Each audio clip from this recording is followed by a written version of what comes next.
ప్రధానమంత్రి గారికి మేము ఏ పర్యటనకు తీసుకెళ్ళినా, మేము కాశ్మీర్లో పర్యటన పెట్టుకున్నా మాకు ఇబ్బంది ఉండదు, మాకు భయం ఉండదు. కానీ మేము మీరున్న సభలకి రావాలి, మీ జనంతో రావాలి అంటే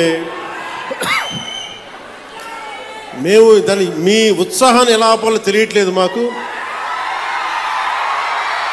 మీరు అందరూ అంత మిలిటెంట్గా ఉంటారు, అంటే ప్రేమ చూపించినలాగే ఉంటుంది మీది.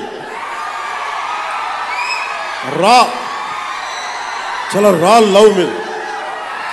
అలాగే మీరు గొడవ పెట్టుకున్నా కూడా అంతే గట్టిగా ఉంటుంది. అంత గొడవ పెట్టుకుంటేనే కదా గత ప్రభుత్వంతో మనం పల్లి పండుగ 2.0 చేసుకోగలుగుతున్నాం.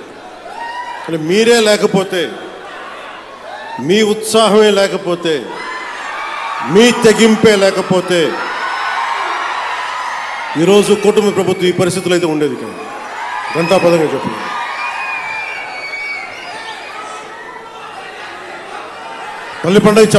పల్లి పండుగ గురించి చెప్పబోయే ముందు ముఖ్యంగా ఇక్కడున్న జెన్సీ 20 ఏళ్ళు 2000 తర్వాత పుట్టిన పిల్లలు, యువత, నేను మీ భవిష్యత్తు కోసం ఆలోచిస్తున్నాను. అది ఆఖరిలో చెప్తాను. మీ భవిష్యత్తు కోసమే నేను ఆలోచిస్తున్నాను. మిగతా వారి సంగతి నాకు తెలియదు, కానీ నా వరకు నేను చెప్పుకోగలను. నేను చాలా 15 సంవత్సరాలు ప్రైమ్ కెరీర్ నాది. 2003, 2004, 2005 నుంచి నా జస్ట్ కెరీర్ టేక్ ఆఫ్ అవుతా ఉంది.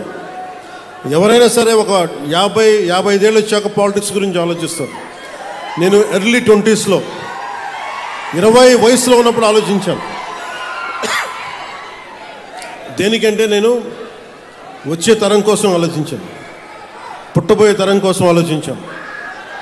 ఆ అనుభవమే, ఆ నిర్ణయమే నన్ను మీకోసం అండగా నిలబడేలా చేసింది. మీకోసం మీరు ఎలాంటి అభివృద్ధి కోరుకుంటున్నారు, ఎలాంటి నయా భారత్ని కోరుకుంటున్నారు, అలాగే వెల్ఫేర్ స్కీమ్స్ ఉండాలి, పథకాలు ఉండాలి, ఉచిత పథకాలు ఉండాలి, వాటితో పాటు అభివృద్ధి కూడా ఉండాలి. కేవలం పథకాలనే నమ్మి, కేవలం ఉచిత పథకాలనే నమ్మి, కేవలం వెల్ఫేర్ స్కీమ్స్నే నమ్మి ముందుకెళ్తే